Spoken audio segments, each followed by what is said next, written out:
जय हिंद। स्वागत है आप सभी का अपने यूट्यूब परिवार बीए सेमेस्टर वाला में। क्लास स्टार्ट करने से पहले मैं आपको कुछ इंपॉर्टेंट चीज़ें बता देता हूं। जैसे कुछ यूनिवर्सिटी ऐसे हैं उत्तर प्रदेश में जहां पर आपके बीए फोर्थ सेमेस्टर हिस्ट्री में हिस्ट्री ऑफ मॉडर्न वर्ल्ड 1453 से लेकर के 1950 ईस्वी तक पढ़ाया जाता है, ठीक है। लेकिन डीडीयू में आपका सिलेबस इस बार चेंज हो गया है। आपको डीडीयू में पढ़ाया जाएगा हिस्ट्री ऑफ मॉडर्न वर्ल्ड 1453 से लेकर के 1789 तक आपको इसमें पढ़ना होता है, ठीक है। बाकी जितने भी यूनिवर्सिटी हैं जैसे सिद्धार्थ यूनिवर्सिटी, लखनऊ यूनिवर्सिटी, बीयू झांसी है, राजा महंत प्रताप सिंह विश्वविद्यालय है, राम मनोहर लोहिया वध विश्वविद्यालय है, यानी उत्तर प्रदेश में जितने भी यूनिवर्सिटी और उससे एफिलेटेड कॉलेज हैं आपको बीए फोर्थ सेमेस्टर हिस्ट्री में हिस्ट्री ऑफ मॉडर्न वर्ल्ड 1453 से लेकर के 1950 तक पढ़ाया जाएगा, ठीक है। ये चीज़ आपका क्लियर हो गया। यानी जिनका 1453 से लेकर के 1950 तक आपका एग्ज़ाम होने वाला है वो भी बच्चे इस क्लास को अटेंड करेंगे, और डीडीयू वाले और उससे एफिलेटेड कॉलेज हैं जो डीडीयू से, वो भी बच्चे इस क्लास को मोस्टली अटेंड करेंगे, ठीक है। ये डीडीयू का ही क्वेश्चन पेपर है पिछले साल का। इसमें टॉप 50 एमसीक्यूज आपको मिलेंगे और बहुत ही इंपॉर्टेंट है। प्रीवियस ईयर के जो क्वेश्चन पेपर होते हैं उससे आपके एग्ज़ाम में क्वेश्चन आते ही आते हैं 100% गारंटी के साथ, ठीक है। तो आपके एग्ज़ाम के लिए बहुत ही इंपॉर्टेंट क्लास है, सभी बच्चों के साथ शेयर भी करिएगा। चलिए क्लास को स्टार्ट करते हैं। क्लास स्टार्ट करने से पहले आप लोग एक बार अपना क्वेश्चन पेपर देख सकते हैं, ठीक है। इस बार जो है डीडीयू का आपका पेपर कोड भी हो सकता है चेंज हो जाए, ठीक है ना। जो बच्चे पुराने हैं या फिर नए हैं तो सब्सक्राइब करके सपोर्ट जरूर करिएगा। पहला क्वेश्चन इसमें है, निम्नलिखित में से किस वर्ष नेपोलियन ने नेपोलियनिक कोड को लागू किया था। Very very most important question है। नेपोलियनिक कोड को नेपोलियन ने लागू किया था 1804 ईस्वी में, ठीक है। सी ऑप्शन राइट है क्वेश्चन नंबर पहले का। बहुत ही इंपॉर्टेंट क्वेश्चन है, लगभग कई साल ये लगातार आपके एग्जाम में पूछा है, ठीक है। और ये जो क्वेश्चन है ना, ठीक से दिखेगा नहीं तो भी कोई दिक्कत की बात नहीं है, जो मैं बोलूँगा उसे अच्छे से आपको सुनना है, ठीक है। दूसरा क्वेश्चन क्या है, नेपोलियन बोनापार्ट को फ्रांस का सम्राट कब घोषित किया गया। अच्छा, फ्रांस का सम्राट नेपोलियन को घोषित किया गया था 1804 में, ठीक है। ये ऑप्शन राइट है क्वेश्चन नंबर दूसरे का। चलिए तीसरा नंबर क्वेश्चन देखेंगे, इंग्लैंड में गृह युद्ध कितने वर्षों तक चला। गृह युद्ध चला था 7 वर्षों तक इंग्लैंड में। सी ऑप्शन राइट है क्वेश्चन नंबर तीसरे का, जिसे सप्तवर्षीय युद्ध भी कहा जाता है।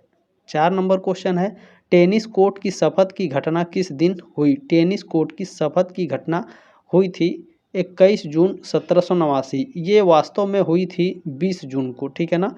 20 जून 1789 को हुई थी। ये टाइपिंग में हो सकता है गलती हो गई हो, या फिर ये 20 या 21 जून आपके टाइपिंग में लिख करके आ सकता है क्वेश्चन पेपर में, तो चिंता करने की आपको आवश्यकता नहीं है, ठीक है।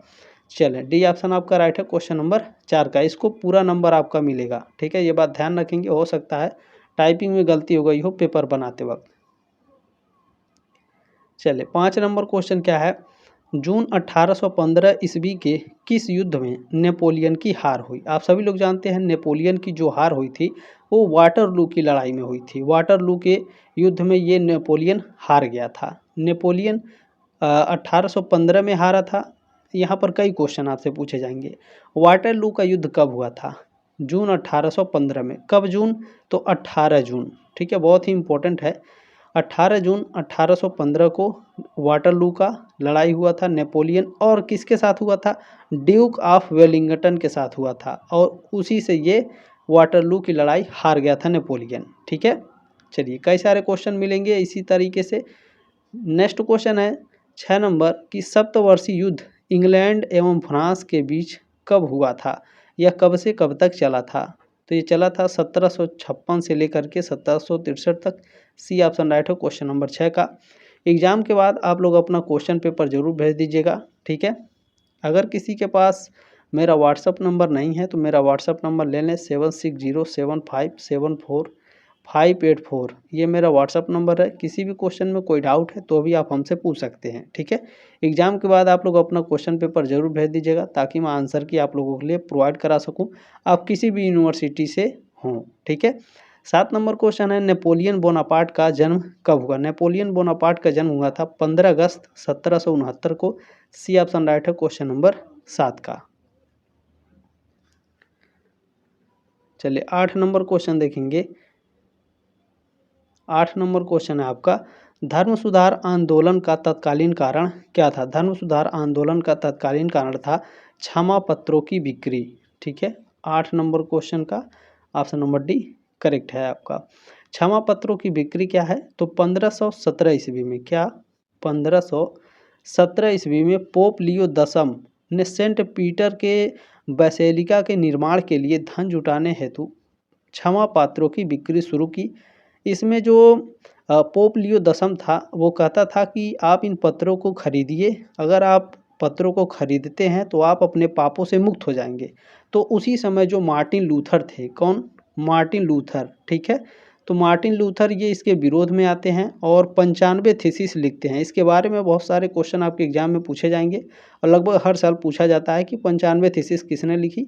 मार्टिन लूथर ने लिखी थी। किसके विरोध में? तो पोप लियो 10 के विरोध में। विरोध किसका था? क्षमा पत्रों का ये बिक्री करता था पोप लियो 10। ठीक है ना, क्लियर हो गया? आगे बढ़ेंगे। चलिए 9 नंबर क्वेश्चन क्या है? शेक्सपियर किस देश का नागरिक था? जो विलियम शेक्सपियर हैं ये इंग्लैंड के नागरिक थे। ठीक है, ये ऑप्शन आपका करेक्ट हो जाएगा। अब यहाँ पर पूछेगा कि विलियम शेक्सपियर का जन्म कब हुआ था? तो 26 अप्रैल को जन्म हुआ था। कब? 26 अप्रैल को। ठीक है, कब हुआ था?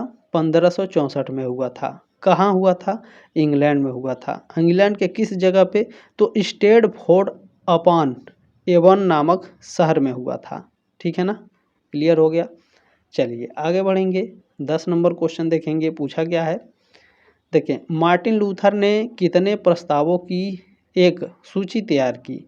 या फिर पूछे इसी क्वेश्चन को पूछता है 95 थीसिस किसने लिखी? ठीक है, इसी क्वेश्चन को 2-3 तरीके से घुमा घुमा के पूछेगा, तो इसको अच्छे से आपको याद रख लेना है। ठीक है, सी ऑप्शन आपका करेक्ट हो जाएगा क्वेश्चन नंबर 10 का। 11 नंबर प्रश्न है कि नेपोलियन बोनापार्ट किस देश का निवासी था? नेपोलियन बोनापार्ट किस देश का? तो फ्रांस का था नेपोलियन बोनापार्ट। ठीक है, बहुत ही इंपॉर्टेंट है ये भी। सी ऑप्शन आपका राइट हो जाएगा क्वेश्चन नंबर 11 का। नेपोलियन बोनापार्ट किस देश का था? तो पूछ लेगा इसका जन्म कब हुआ था? तो 15 अगस्त। ठीक है, 15 अगस्त 1769 को इसका जन्म हुआ था। कहाँ? फ्रांस में। फ्रांस के किस जगह में? तो कोर्सिया द्वीप स्थित अजासियो शहर में हुआ था। ठीक है, और इसका शासनकाल भी पूछता है तो याद रखिएगा, बहुत ही इंपॉर्टेंट है शासनकाल। 1804 से लेकर के 1814 तक इसका शासनकाल रहा है। ठीक है ना, 1815 में फ्रांस पर शासन भी किया था और उन्हें इतिहास के सबसे महान सैन्य नेताओं में से एक माना जाता है नेपोलियन बोनापार्ट को। ठीक है ना, आगे बढ़ेंगे। चलिए नेक्स्ट क्वेश्चन देखेंगे। 12 नंबर क्वेश्चन है, पृथ्वी सूर्य के चारों ओर घूमती है, यह कथन किसका है? ये स्टेटमेंट कोपरनिकस का है। ठीक है, डी ऑप्शन आपका करेक्ट हो जाएगा क्वेश्चन नंबर 12 का। ठीक है, निकोलस कोपरनिकस ने कहा था कि जो पृथ्वी है सूर्य के चारों ओर घूमती है। ठीक है ना, ये सिद्धांत, अच्छा सिद्धांत का क्या नाम है? अगर इन्होंने कहा कि पृथ्वी चारों ओर घूमती है तो ये इसके पीछे एक सिद्धांत होता है। सिद्धांत का क्या नाम है? हेलियोसेंट्रिक मॉडल, यानी सूर्य केंद्रित सिद्धांत इन्होंने प्रस्तुत किया था। कब? 1543 में। क्वेश्चन ये भी पूछता है कि कोपरनिकस ने, ठीक है, सूर्य केंद्रित सिद्धांत कब प्रस्तुत किया था, यानी हेलियोसेंट्रिक मॉडल इन्होंने कब प्रस्तुत किया था? 1543 में। ठीक है, आगे बढ़ेंगे। कोपरनिकस, ठीक है, इनकी एक, ठीक है चलिए कोई बात नहीं। इसमें जो गैलीलियो हैं, गैलीलियो ने दूरबीन के माध्यम से इस सिद्धांत की पुष्टि भी की थी, इसको भी आपको याद रखना है। ठीक है ना, इसमें नेक्स्ट क्वेश्चन देखें, पूछा गया है इटालियन गद्य का जनक किसे माना जाता है? इटालियन गद्य का जनक माना जाता है बोकेसियो को। ऑप्शन नंबर ए करेक्ट है क्वेश्चन नंबर 13 का। अगला क्वेश्चन देखेंगे, क्वेश्चन नंबर 14 पूछा गया है, जेसुइट संघ का संस्थापक था। जेसुइट संघ का संस्थापक लायोल था। जेसुइट संघ का संस्थापक जब लायोल था तो इसका पूरा नाम क्या है और इसकी स्थापना कब हुई थी और इसकी स्थापना कहाँ हुई थी? 3 क्वेश्चन पूछे जाएंगे। तो इसका पूरा नाम क्या है? Saint Ignatius of Loyola. ठीक है, इसकी स्थापना कब हुई थी? 1534 में। ठीक है, कहाँ हुई थी? पेरिस में। किसने करी थी भैया? तो सेंट इग्नाटियस ऑफ लायोल अपने सहयोगियों के साथ मिलकर 1534 में पेरिस में जेsuit संघ की स्थापना करते हैं। उसके बाद जो पोप पाल तृतीय थे, कौन थे? पोप पाल जो तृतीय थे, ये जेsuit संघ को मान्यता देते हैं 1540 में। ठीक है, ये भी आपको याद रखना है। अगला क्वेश्चन देखेंगे 15 नंबर, पूछा गया है इंग्लैंड में गौरवपूर्ण क्रांति 1688 ईस्वी में हुई, उस समय इंग्लैंड का शासक कौन था? जेम्स द्वितीय उस समय इंग्लैंड के शासक थे। बी ऑप्शन आपका राइट हो जाएगा। अगला क्वेश्चन है, देखें राफेल कौन था? राफेल एक चित्रकार था और आर्किटेक्ट भी था। ठीक है ना, एक आर्किटेक्ट भी था और चित्रकार यानी पेंटर था। तो मुख्य रूप से ये पेंटर था, ध्यान रखिएगा। ये ऑप्शन आपका राइट है क्वेश्चन नंबर 16 का। इसमें नेक्स्ट क्वेश्चन देखें, पूछा गया है समुद्री मार्ग से संपूर्ण विश्व का चक्कर लगाने वाला प्रथम व्यक्ति कौन था? मैगलन था। बी ऑप्शन आपका राइट है क्वेश्चन नंबर 17 का। अगला क्वेश्चन देखेंगे 18 नंबर क्वेश्चन पूछा गया है जीसस क्राइस्ट की माता मेडोना का चित्र किसकी कृति है? तो देखें जो जीसस क्राइस्ट की माता थी मेडोना, इनके जो चित्र हैं कई लोगों ने बनाए थे, लेकिन उनमें सबसे फेमस राफेल का चित्रकार था। ठीक है ना, राफेल ने जो चित्रकारी की थी वो सबसे ज़्यादा फेमस थी। जीसस क्राइस्ट की माता जो मेडोना थी, इनका चित्र बनाया था। सबसे फेमस कौन था? राफेल। ठीक है, क्लियर हो गया। आगे बढ़ेंगे, 19 नंबर क्वेश्चन है अमेरिका को पूर्ण स्वतंत्रता कब मिली? पूर्ण रूप से अमेरिका को स्वतंत्रता मिली थी 4 जुलाई 1776 को। बी ऑप्शन राइट है क्वेश्चन नंबर 19 का। लगभग ये क्वेश्चन हर साल पूछा जाता है, तो ध्यान में रखिएगा। 20 नंबर क्वेश्चन क्या है स्पिनिंग जेनी का आविष्कार किसने किया था? स्पिनिंग जेनी का आविष्कार जेम्स हरग्रीव्ज ने किया था। स्पिनिंग जेनी, ठीक है, इसका आविष्कार कब हुआ था ये भी पूछेगा, तो 1764 में, 1764-65 में, याद रखिएगा। कभी 64 दे देता है आपके ऑप्शन में या फिर 65 देता है, ये चीज़ आपको याद रखना है। ठीक है, स्पिनिंग जेनी था क्या? तो ये बहु स्पिंडल कताई मशीन थी। ठीक है, जिसने एक साथ कई धागे काटकर सूती वस्त्र उद्योग में क्रांति ला दी थी। ठीक है, चलिए अगला क्वेश्चन है 21 नंबर, पूछ रहा है आपसे कि द लास्ट सुपर और मोनालिसा नामक अमर चित्रों को बनाने वाले कौन थे? तो इसको बनाया था Leonardo da Vinci. C option right है क्वेश्चन नंबर 21 का। अगला क्वेश्चन है 22 नंबर, 1769 में भाप के इंजन का निर्माण किया था। भाप इंजन का निर्माण जेम्स वाट ने किया था। कब किया था? 1769 में। ठीक है ना, क्लियर हो गया। इसमें जो आपके सैमुअल क्रॉम्पटन हैं, सैमुअल क्रॉम्पटन ने 1789 में, कब? 1789 में स्पिनिंग म्यूल का आविष्कार किया था, जो सूत काटने वाली एक मशीन थी। ठीक है, इसमें जो हेनरी बेसमेसर हैं, ठीक है, बहुत ही इंपॉर्टेंट है ये भी, बेसमेसर हैं, इनको भी याद रखिएगा। सर हेनरी बेसमेसर को स्टील यानी इस्पात बनाने की बेसेस्मर प्रक्रिया के लिए जाना जाता है, जिसका आविष्कार इन्होंने 1856 में किया था। ठीक है, जो जान के थे इनको भी याद रखिएगा। 1773 में ये 1733 में पूछता है, कई बार पूछा है आपके एग्जाम में कि फ्लाइंग शटल का आविष्कार किसने किया? जान के ने किया था। कब किया था? 1733 में। ठीक है ना, चलिए अगला क्वेश्चन देखेंगे हम लोग। 23 नंबर क्वेश्चन है कि जेम्स द्वितीय किस धर्म का अनुयायी था? जेम्स द्वितीय कैथोलिक धर्म का अनुयायी था। सी ऑप्शन राइट है क्वेश्चन नंबर 23 का। नेक्स्ट क्वेश्चन देखें, फ्रांसीसी क्रांति का नारा था, फ्रांसीसी क्रांति का नारा था स्वतंत्रता, समानता एवं भ्रातृत्व। बी ऑप्शन राइट है क्वेश्चन नंबर 24 का।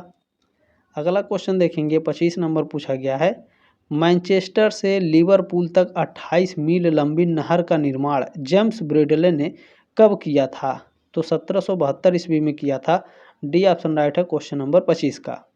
जेम्स ब्रेडले द्वारा निर्मित ब्रिज वाटर नहर का विस्तार मैनचेस्टर से रनकारने यानी लिवरपूल के पास तक किया गया।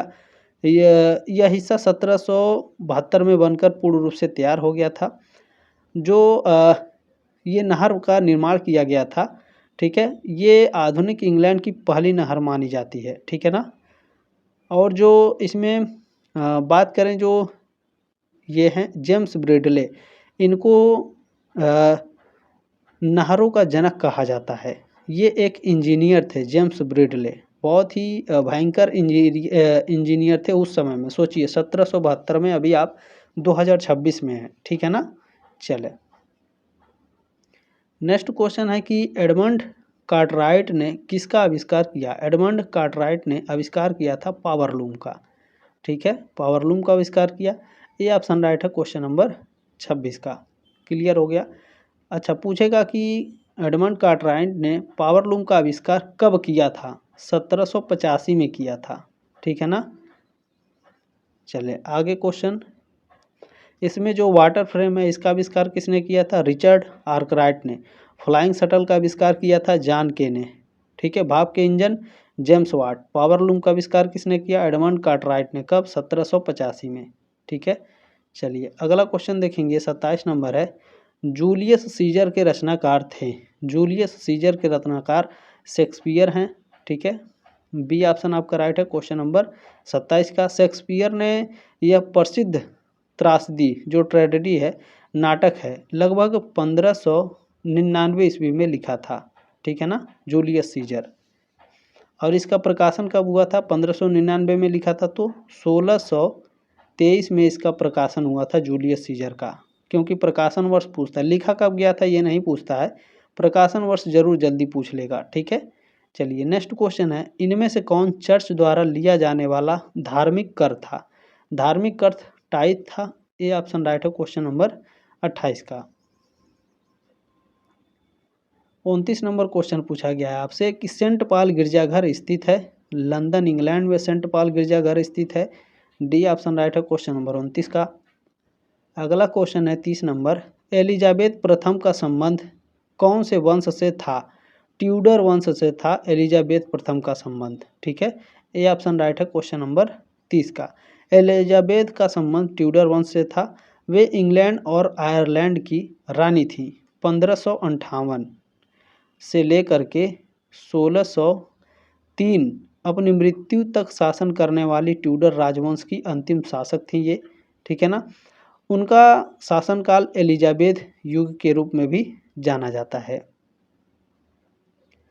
नेक्स्ट क्वेश्चन है 31 नंबर। पादरी किस स्टेट के अंतर्गत शामिल था, ठीक है ना। पादरी किस स्टेट, प्रथम द्वितीय तृतीय या फिर चतुर्थ। बहुत ही इंपॉर्टेंट है, बहुत बच्चे कंफ्यूज होते हैं। तो जो पादरी है ये प्रथम वर्ग के अंतर्गत आते थे, ठीक है ना। द्वितीय स्टेट के अंतर्गत कुलीन वर्ग आते थे। पूछता है कई बार, पिछले साल लगभग ये पूछा था कि द्वितीय स्टेट के अंतर्गत कौन आते हैं। कुलीन वर्ग आता है, ठीक है ना।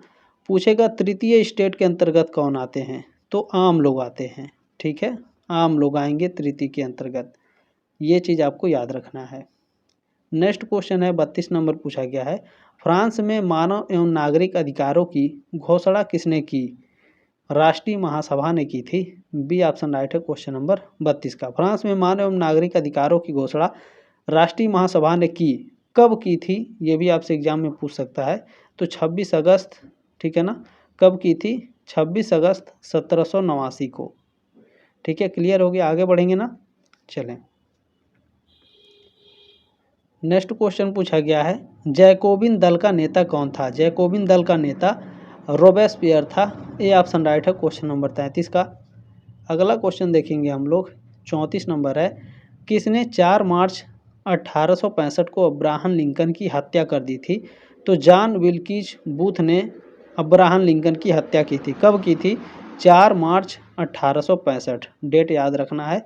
ए ऑप्शन राइट है क्वेश्चन नंबर 34 का। अगला क्वेश्चन देखेंगे 35 नंबर पूछा गया है कि इंग्लैंड में सर्वप्रथम रेल किस सन में स्कॉटलैंड से डार्लिंगटन शहरों के मध्य चलाई गई। तो 1825 में चलाई गई थी। बी ऑप्शन राइट है क्वेश्चन नंबर 35 का, ठीक है। चलिए अगला क्वेश्चन देखेंगे 36 नंबर है कि जेम्स ब्रिडले कौन थे। तो अभी ऊपर मैंने बताया ये क्या थे, प्रसिद्ध इंजीनियर थे। इनको नहरों का जनक कहा जाता है, जेम्स ब्रिडले को, ठीक है।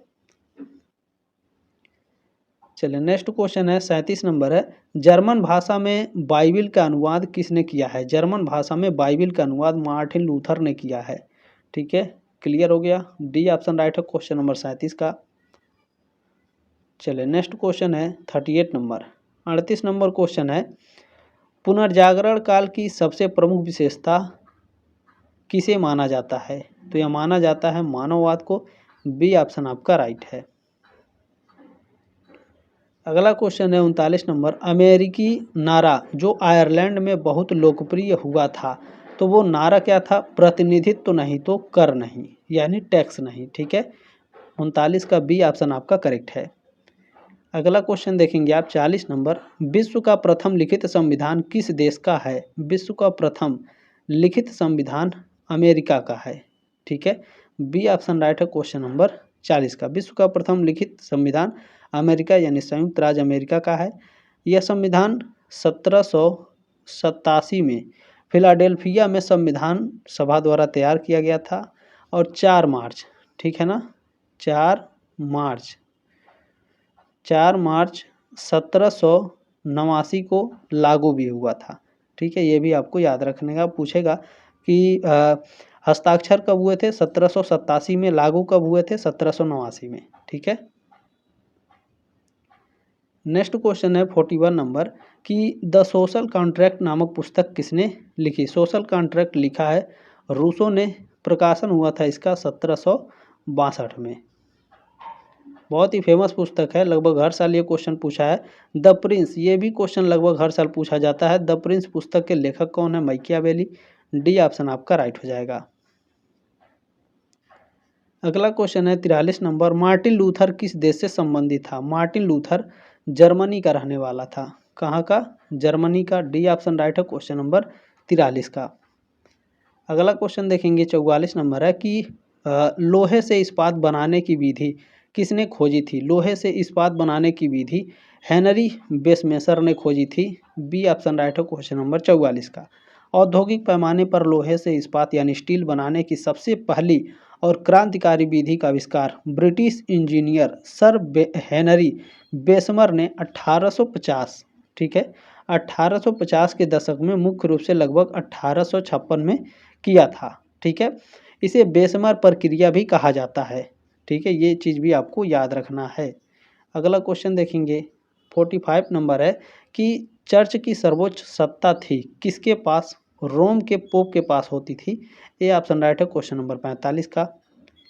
अगला क्वेश्चन आप देखेंगे 46 नंबर, वाटर फ्रेम का आविष्कार किसने किया था? वाटर फ्रेम, अच्छा, आविष्कार किसने किया था और कब किया था? दो क्वेश्चन है। रिचर्ड आर्कराइट ने किया था।